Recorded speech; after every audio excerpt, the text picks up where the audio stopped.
Bonjour et bienvenue dans un nouveau débriefing de François, pour lequel nous recevons aujourd'hui Madame Laurence Muller-Bronn, sénatrice du Bas-Rhin, et vous êtes élue depuis un peu plus d'un an. Bonjour Madame. Bonjour.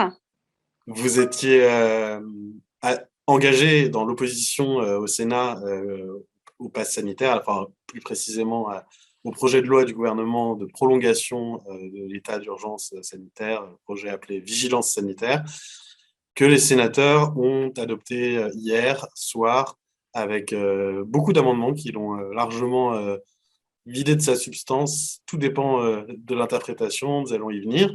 Et donc nous allons en parler, et puis nous parlerons ensuite de votre tirade remarquée contre la vaccination obligatoire il y a 2 semaines environ, avant d'aborder le rôle exact du Sénat et la capacité d'un cas, un sénateur ou une sénatrice, de peser dans le débat politique actuel. Alors, revenons donc à l'adoption de ce projet de loi. Vous êtes apparenté au groupe des Républicains et le groupe ne s'est pas opposé en bloc et frontalement au principe du pass sanitaire, mais l'a largement euh, bordé de beaucoup de mesures de seuils territorialisés, de retour des autotests, par exemple, et quelques autres que nous allons évoquer. Vous, c'était pas l'approche que vous auriez défendue, que vous avez défendue. Oui, en effet, j'étais pas la seule d'ailleurs, hein, nous étions quelques sénateurs à penser que de toute façon, le gouvernement n'a pas envie d'améliorer ou de modifier son texte. Et à partir de ce moment-là, moi je me suis dit, ça suffit. On ne peut pas marcher dans leur système. Et il faut leur montrer qu'on est opposé à cette façon de gouverner. Forte du témoignage qu'on a vu à l'Assemblée nationale. On a vu la façon dont ça s'est passé à l'Assemblée nationale. Moi, ça a été pour moi, j'ai trouvé ça, mais très humiliant pour les députés qui ont donné beaucoup d'énergie pour faire entendre leur voix, même des députés du groupe gouvernemental, pour rappeler l'exécutif à l'ordre et rappeler à la sagesse. Ça n'a pas fonctionné. Il y a eu 550 amendements déposés, moins de 5 ont été adoptés. À partir de ce moment-là, moi je me suis dit, mais nous, la droite, nous sommes majoritaires au Sénat et c'est là que nous devons nous distinguer. Ce n'est plus possible, on ne peut plus marcher dans leurs pas. On a déjà fait plusieurs fois des concessions, on a déjà fait des aménagements, mais finalement, ils n'en ont jamais tenu compte. Et ça a été le cas, par exemple, fin juillet, lorsqu'il a fallu voter à nouveau en procédure accélérée la création du pass sanitaire. On avait mis des amendements, on avait réussi à obtenir en CMP l'exception des centres commerciaux. Et Olivier Véran est apparu à 1h du matin et puis d'un revers de main, il a balayé tout le travail qui avait eu lieu entre les députés et les sénateurs. Donc moi, dans mon esprit et dans l'esprit d'autres sénateurs, là, ça suffit. La droite ne peut pas toujours bien être arrangeante. Alors, nous avons bien compris la position du parti des Républicains de notre président, Philippe Retailleau, et de Philippe Bas, notre rapporteur. Voilà, nous avons Bruno Retailleau, pardon. Bruno Retailleau et Philippe Bas, on les a bien entendus, mais on a voulu aussi montrer que on comprend ce qui se passe et qu'on ne peut plus marcher avec, faire avec. Donc, le Sénat a fait son travail et en accéléré aussi, avec très peu de temps, très peu de temps. On a des conditions de travail qui ne sont pas idéales. On ne peut pas aller au fond des choses et faire très vite. Et, et a proposé donc la date du 28 février. Donc de revoir.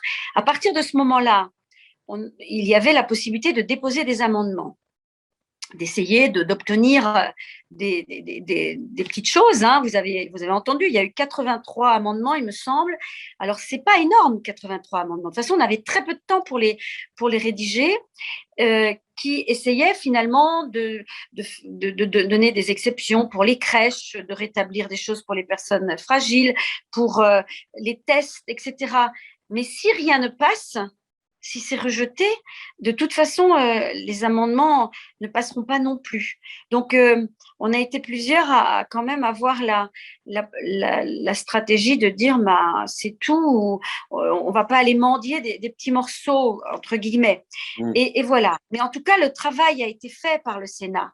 Et c'est ce qui est difficile pour les gens à comprendre, c'est est-ce qu'on est d'accord ou on n'est pas d'accord? Non, on n'est pas d'accord avec le gouvernement, mais il y a un travail de consensus, on essaye de trouver des arrangements ou alors on affiche le désaccord plus fermement comme nous avons été une partie à le faire. Donc vous regrettez que dans votre groupe, votre famille politique, certains aient été trop conciliants avec ce gouvernement qui ne joue pas le jeu du consensus parlementaire.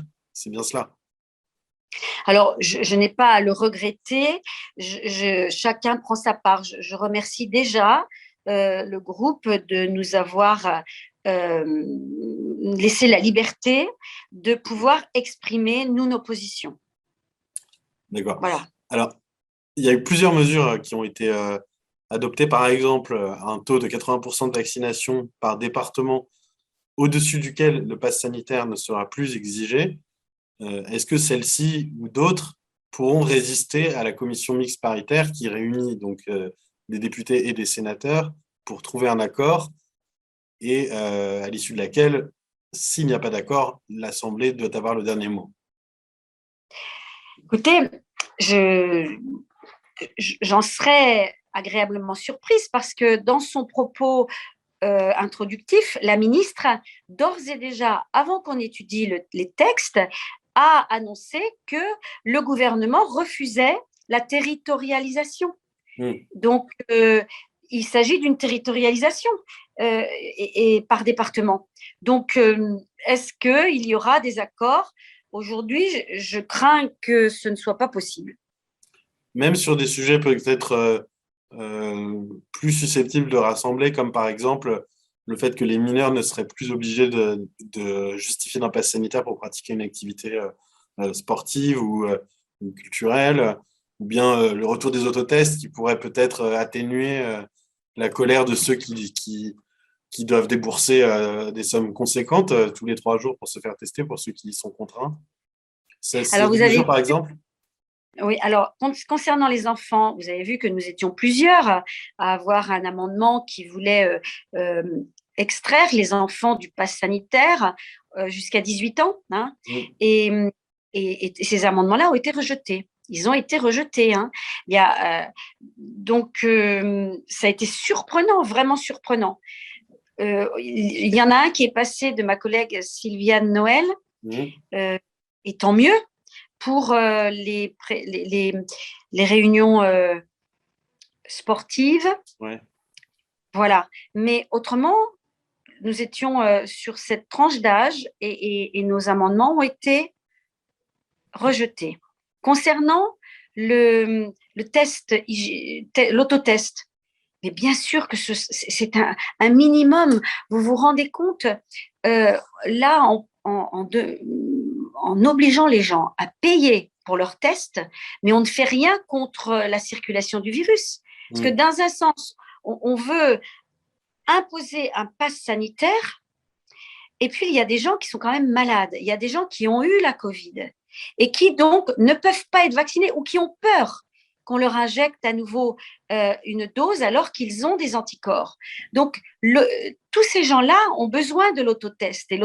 Donc, déjà, ne plus le rendre gratuit, le rendre payant, moi, c'est un scandale. C'est un scandale.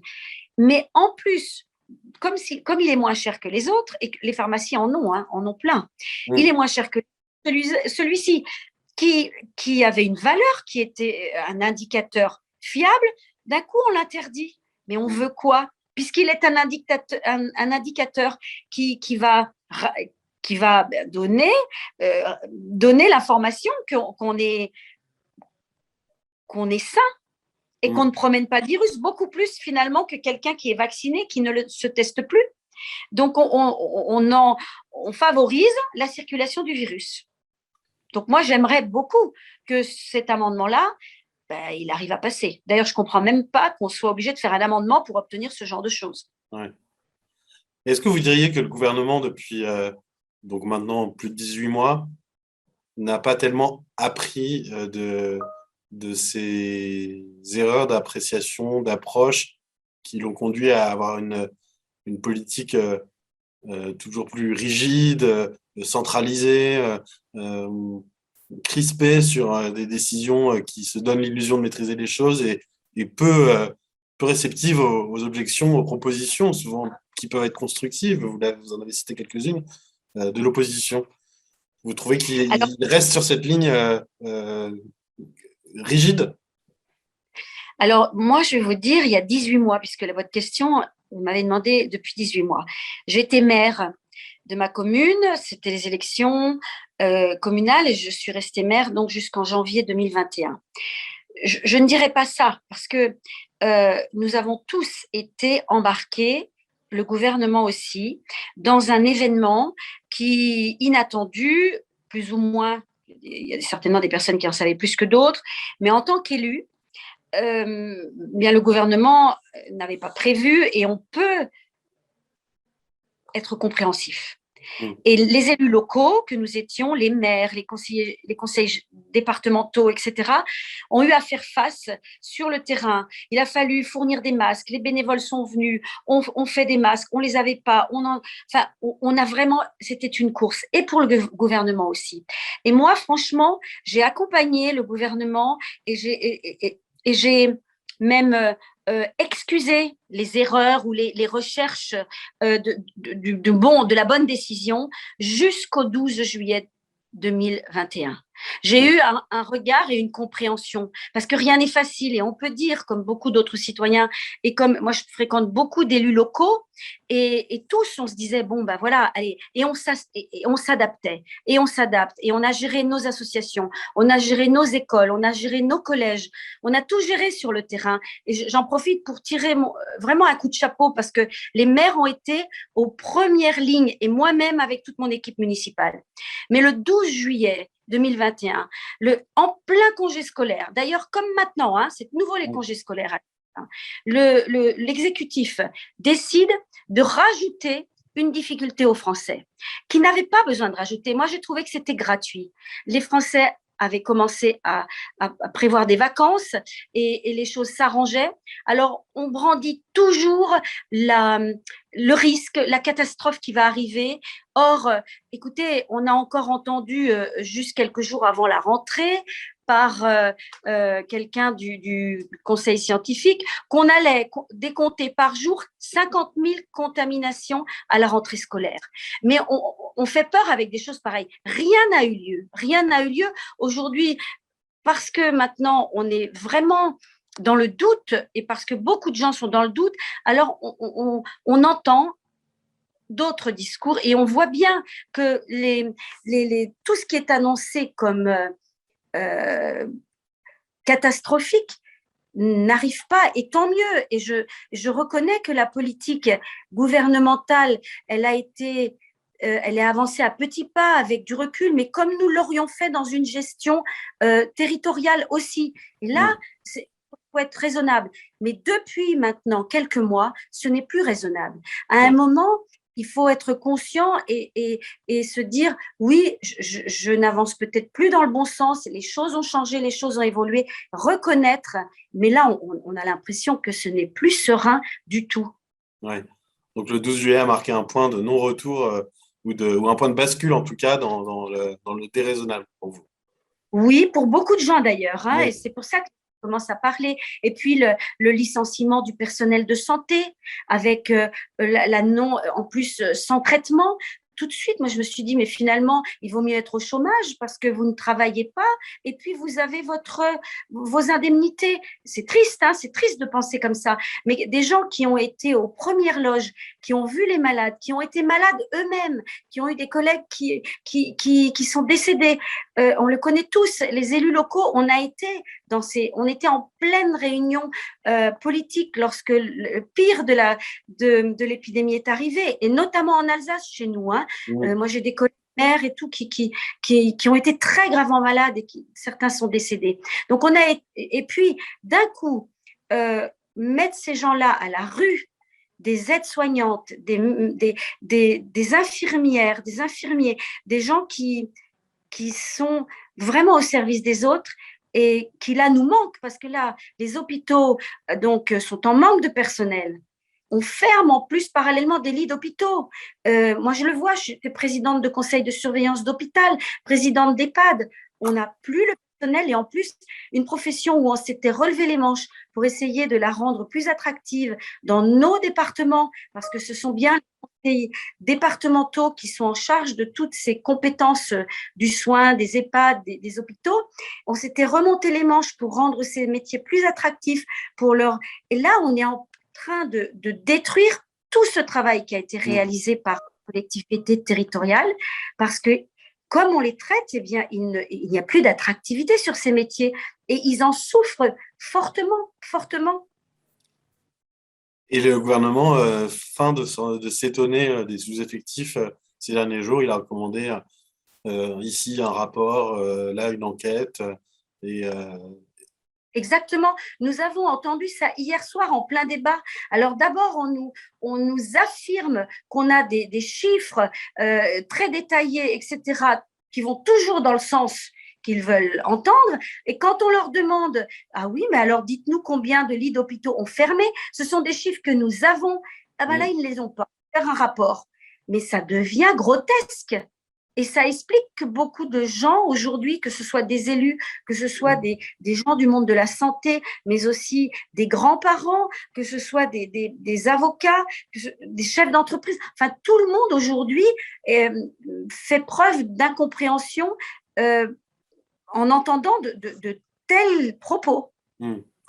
Alors cette incompréhension, ce ras-le-bol de certaines professions, de certaines catégories de la population qui souffrent particulièrement de l'obligation vaccinale ou des restrictions imposées par le pass sanitaire, vous en avez eu, je crois, un très fort échantillon avec beaucoup de retours suite à votre intervention il y a 15 jours, lors de la discussion générale d'une proposition de loi du groupe socialiste qui voulait, on le rappelle, instaurer la vaccination obligatoire pour tous, sans distinction ni d'âge, ni de statut, ni de profession.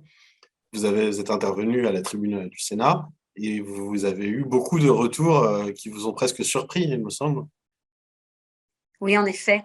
Alors, j'avais préparé une intervention qui finalement était le reflet de ce que nous vivons sur le terrain et le reflet en tant qu'élu qui n'a absolument aucune connaissance scientifique, donc où je reçois, où on recevait de plus en plus d'études, de documents internationaux d'ailleurs, hein, de chiffres et de témoignages. Donc, ça me paraît logique que nous avons le devoir de nous ouvrir à toutes les informations, de quelque côté que ce soit. Et ne pas continuer à ne faire confiance qu'à une ligne à laquelle j'ai fait confiance, hein, je vous l'ai dit, je fais confiance. Et au fur et à mesure, eh bien, je me suis mise à me dire, mais quand même, c'est pas possible. Cette personne-là, elle a la connaissance. Et au fur et à mesure, c'est ce que j'ai évoqué à cette tribune, en disant, en essayant d'interpeller mes collègues pour se dire, mais il faut que nous soyons peut-être mieux informés, qu'on cherche. Et là, vraiment, j'ai reçu des centaines et des centaines d'écrits, des mails. Les courriers continuent d'affluer, aussi bien en Alsace, ici, dans le Bas-Rhin qu'à Paris. Les courriers, les gens prennent leurs plumes, bien sûr, des tweets sur tous les réseaux sociaux. Et aussi des collectifs qui ont pris contact et que j'ai eu en visio pour m'expliquer concrètement comment ça se passe. Donc de tout alors je suis vraiment aujourd'hui contre cette façon que nous avons d'étiqueter les Français anti-vax, anti-pass, anti tout ce qu'on veut. Mais c'est très discriminatoire. La plupart des gens qui m'ont appelé sont vaccinés. Les collectifs de scientifiques, de toute façon, ils n'ont pas eu le choix. Ils sont vaccinés, mais ils savent justement ce que c'est un vaccin. Et ils sont vaccinés par des vaccins qui ont eu une expérience, enfin voilà, qui sont pas du même type. Je détaillerai pas ça là parce que c'est pas mon rôle, mais qui sont pas du même type. J'ai eu des chefs d'entreprise qui travaillent à l'international, qui font partie de ce qu'on appelle les grands voyageurs sur les lignes aériennes, qui vont dans les pays en Afrique, en Asie, et qui ont des carnets de vaccination bien supérieurs à ceux de la moyenne des Français. Pour toutes les épidémies et les maladies qu'on peut rencontrer sur la planète, mais qui sont entrés en résistance. Les gens utilisent ce mot en cachette. Ils ne veulent pas vacciner leurs enfants. Ils ne se vaccinent pas eux-mêmes, mais ils ont des carnets de vaccination bien plus importants que les nôtres. J'ai vraiment des personnels de santé désespérés. Les mots que j'ai retrouvés dans les courriers, c'est « vous nous donnez de l'espoir »,« vous m'avez fait pleurer ». Ce sont les mots « souffrance », ce sont les mots « violence », que je n'aurais jamais cru lire et entendre de la part de nos citoyens. Et je crois qu'on ne s'en rendait pas compte. J'ai tout, et mes assistantes, les gens qui sont autour de moi, j'ai essayé de leur diffuser pour en prendre connaissance. Et je vous assure, j'ai des gens autour de moi aussi qui sont vaccinés. Ce ne sont pas des rebelles, les gens qui réfléchissent.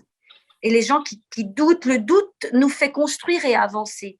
Et c'est très émouvant de voir la douleur, la crainte, la peur, quand des parents vous disent « mais c'est ce qu'on fait vivre à nos enfants aujourd'hui, de ne plus aller à son cours de musique ou de sport, où je laisse entrer mon enfant à la bibliothèque pendant les vacances scolaires, là on m'écrit, et moi j'attends dehors, la grand-mère. » Parce que c'est les vacances de la Toussaint. Moi, j'attends dehors. Alors que d'habitude, je lis des histoires avec mes petits-enfants. Je vous assure, et puis aussi beaucoup de gens qui ont eu la maladie, la Covid, et qui ne veulent pas, qui veulent qu'on reconnaisse qu'ils ont des anticorps. Il y en a beaucoup, beaucoup plus qu'on ne le croit. Ouais.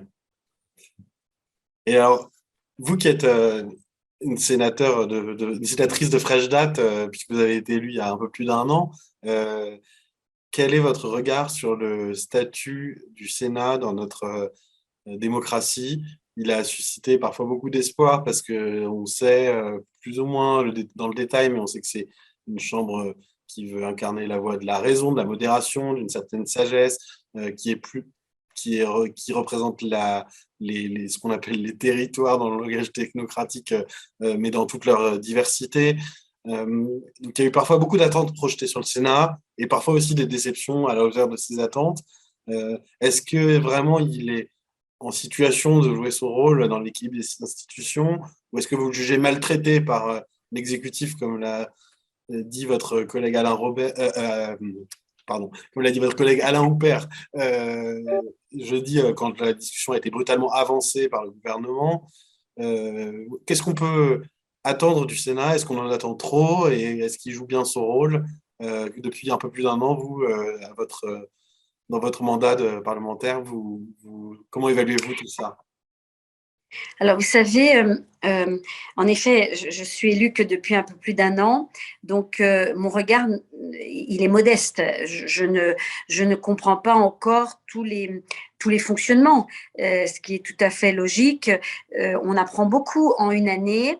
Ça a été une année très riche aussi parce qu'il y avait vraiment de gros textes de loi qui sont passés, la loi sur le séparatisme, sur la bioéthique, des lois de société importantes. Vous dire aussi qu'on a ressenti, je ne suis pas la seule à l'avoir ressenti, d'autres nouveaux sénateurs, on discute entre nous, on échange, on a ressenti toujours beaucoup l'urgence, l'accélérer, moi, aujourd'hui, 1 an et demi après, j'ai pas du tout l'impression que le Sénat, entre guillemets, le train de sénateur est une vérité. Après, moi, je crois vraiment, on l'a vu là, dans ce qui s'est passé, que le Sénat joue son rôle d'ajustement, de compromis, de sagesse. Vous l'avez vu, c'est ce qui s'est passé hier soir. Et je crois que nous avons bien joué notre rôle. Le rôle, il était complémentaire. Nous, les sénateurs qui avons choisi, les sénateurs de droite qui avons choisi de ne pas suivre le gouvernement et de ne même pas suivre une amélioration de la proposition du gouvernement, mais de refuser, eh bien, je pense que finalement, on peut, le reste, ce qui a été voté en majorité, ils peuvent se servir de notre action, de notre initiative. Il faut que notre initiative elle soit complémentaire et qu'elle montre bien qu'au Sénat, nous avons la liberté, même dans un groupe politique, nous avons la liberté de suivre ou de ne pas suivre et d'enrichir. Je crois qu'on s'est enrichi mutuellement, nous aussi. Et qu'on va être utile à l'un comme à l'autre. Et qu'on distille en fait dans l'hémicycle, au sein de nos partis, mais aussi entre partis, on distille les idées, les informations, les questionnements, les incertitudes, et par ce débat, on les distille aussi vers les citoyens.